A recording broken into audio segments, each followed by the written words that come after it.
Greetings, members one and all of the Salivation Nation. What silver stackers can learn from the gas shortage. Let's explore! I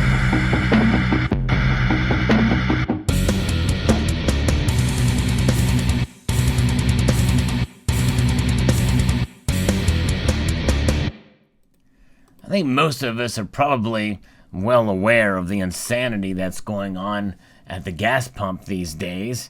And if it's any indication as to how this community felt about the toilet paper shortage that we saw last year in 2020 at the beginning of the COVID-19 crisis, well, more than likely you probably agree with me that it's a bit silly to bring a whole bunch of containers and fill them up with gas and keep going to the gas pumps every single day for fear that you're going to run out of gas.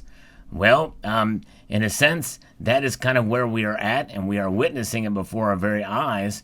Most of us understand that more than likely this thing is going to pass, and the crisis will be over soon. We remember just days ago, I reported on a cyber attack that had shut down and crippled the supply of fuel, jet fuel, and automobile gasoline through various parts of the eastern United States. And certainly that has caused some concern and has rippled across the markets as expected. And the gas prices are up, and gold and silver prices have reacted, I think, as well too, although as of the recording of this video, they're a bit down, but there's other reasons for that occurring.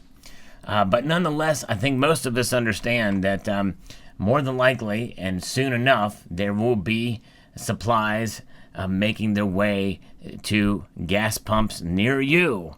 But we are seeing all around this people stopping, filling up for gas ad nauseum, and also filling up other containers full of gas. They're stockpiling it, just like they did toilet paper and the like. Now, it's quite obvious we need gasoline for our vehicles in order to get from place to place. And there are situations where gas has run out on some gas stations. I'm hearing reports of it in my local area. But that is because of this frenzy. And so they are causing the very thing that is that they feared to happen, is they're hoarding up gasoline. And so more than likely this is going to end. In fact, even now the government has said that they are lessening regulations so that fuel can be delivered by tanker to help ease this. So more than likely, at least for a moment, we will see a squeeze on the supply of silver of the gasoline products, but there's certainly not an oil shortage, right? The raw material is still there, and it will be processed in the gasoline, and more than likely there is a bit of a surplus probably, as none of the finished fuel is sitting there waiting to be delivered through this pipeline that is essentially closed down, or the network of pipelines closed down. This is very reminiscent of what we're seeing with the silver shortage movements, or silver shortage situations that we've had, not just now, but also in the past. We've seen stories, and I've reported on them, how the U.S. Mint is short on silver. They don't have enough blanks or whatever. Well, that's because of great demand, and they can't keep up with the demand for the finished silver products that come in the form of finished struck coins, such as this old crusty Britannia that I play around with here. This is the finished product. The blanks from which these are created, well, they can be in short supply for a while. But that does not necessarily mean there's a silver shortage, just like there's not an oil shortage or even a gasoline shortage for that matter.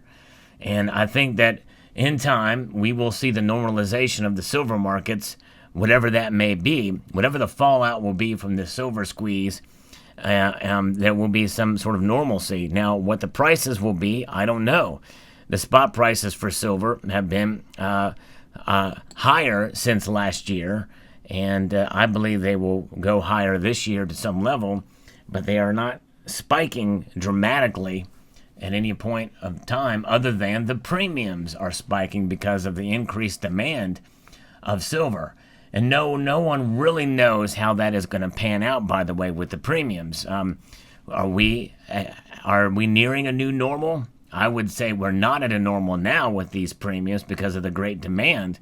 But when demand subsides in due course, will we still see somewhat increased demands from what we were used to before this all began in March of last year? Those are the kinds of things that we have to weigh. But more than likely, what it is now in terms of the high premiums with the great demand, with great demand comes great premiums. And when that does subside, we will see them lessen. The only question is will silver spot price go up? I don't know. But all things that are really tough to predict. And therefore, my feeling is that we should take a breath and take into account what we have in our silver stockpiles right now. I believe in wealth preservation with silver and gold too, by the way.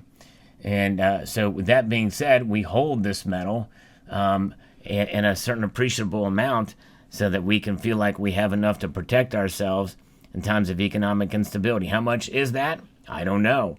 That depends on you. Depends on what you're comfortable holding.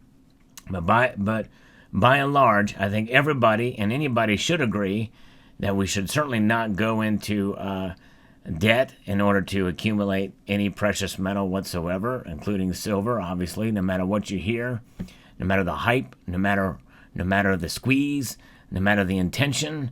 People buying silver for different intentions these days. Some are trying to deplete the LBMA and the COMEX, and now there's a great controversy going on with the LBMA as we speak and the fallout from that.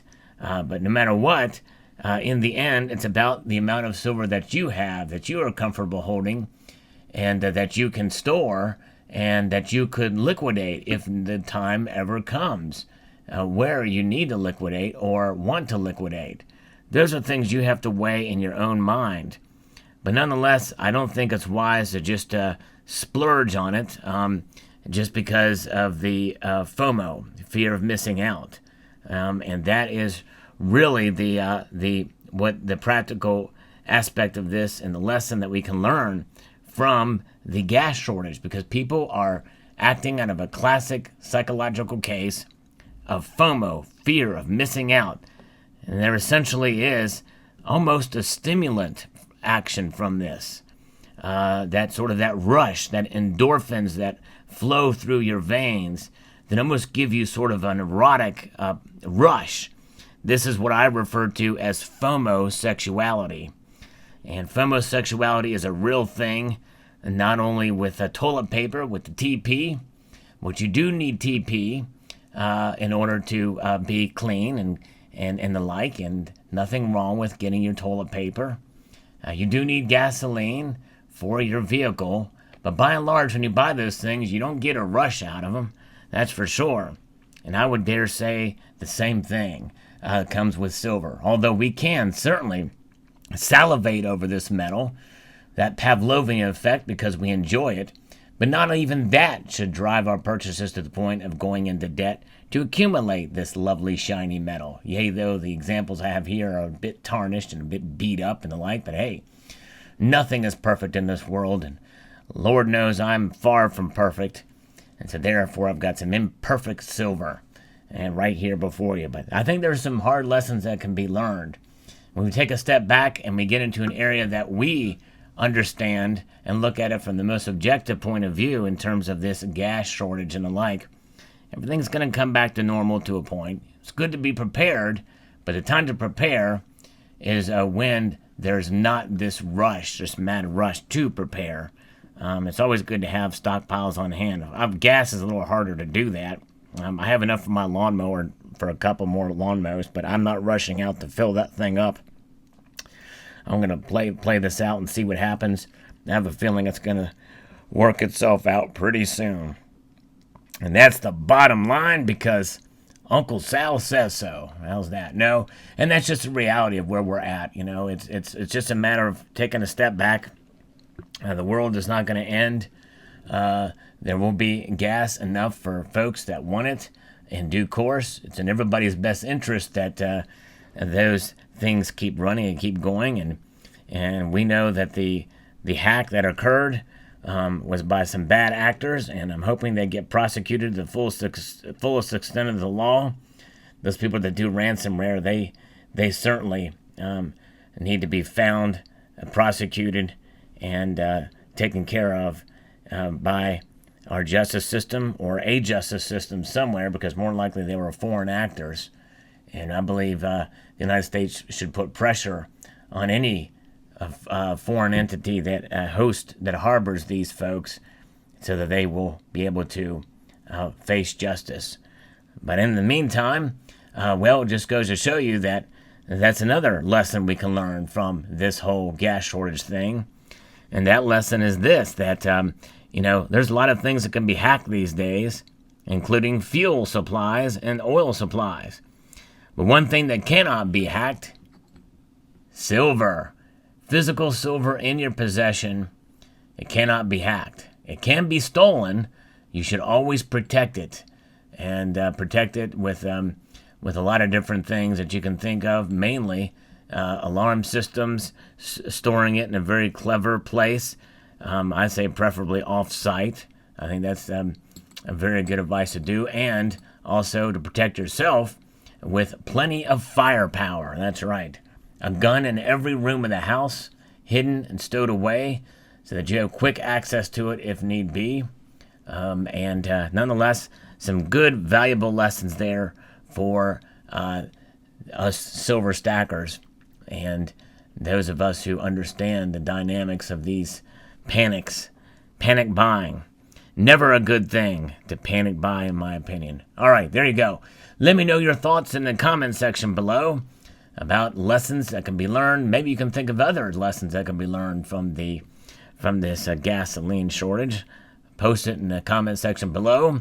And I hope you will hit that notification bell so that you can be apprised of the latest video that makes its way. I do post videos daily. And want to encourage you to please rate, share, comment, and subscribe.